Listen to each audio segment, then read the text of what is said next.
pagpapatuloy ng ating Operation Bayanihan, sinisikap po nating marating yung mga malalayong lugar gaya ng isla ng Talim sa Binangonan sa Rizal. At balakid man ang malalakas na hampas ng alon, nagpatuloy pa rin ang ating grupo para maghatid ng tulong. Narito po ang aming report. Malakas na hangin ang sumalubong sa grupo ng GMA Kapuso Foundation nang aming dayuhin ang Binangonan sa Rizal para sa Operation Bayanihan. Hindi ito inalintana ng ating grupo at ng mga kasamahan natin mula sa iba't ibang organisasyon. Marating lang ang isla ng Talim. Kasi po bigla pong lumaki yung tubig. Tumaas po. Ngayon nga po hindi umuulan pero tuloy pa rin siya ng pagtaas. 1/2 ng mga naninirahan sa baybayin dagat ng Talim Islands, Binangonan na tabing dagat dito ay talagang affected. Sa mahigit isang oras naming paglalakbay, lalong naging masungit ang panahon.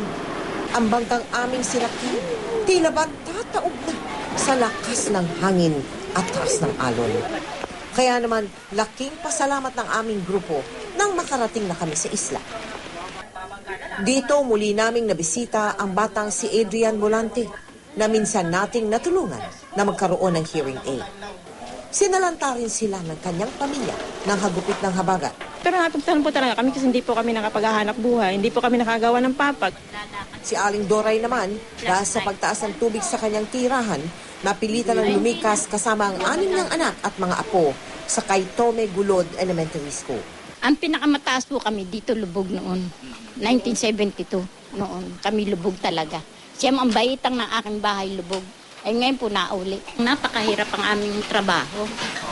Talagang wala pong pagkukunan kami ng pagkain. At sa kabila ng masamang panahon, nanaig ang misyon nating makapaghatid ng tulong. Gaano man kalayo, alang-alang sa serbisyong totoo. Kahit 1 kilo lang bigas, malaking bagay na sa amin. Talaga pong pinupuntahan kami kahit anong sama ng panahon. Nakakasapit kayo rito.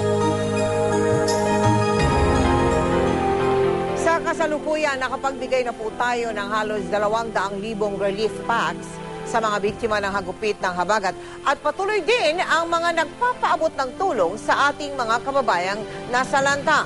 Umabot na po sa 15,423,185 pesos and 48 centavos ang nalikom po nating cash donations.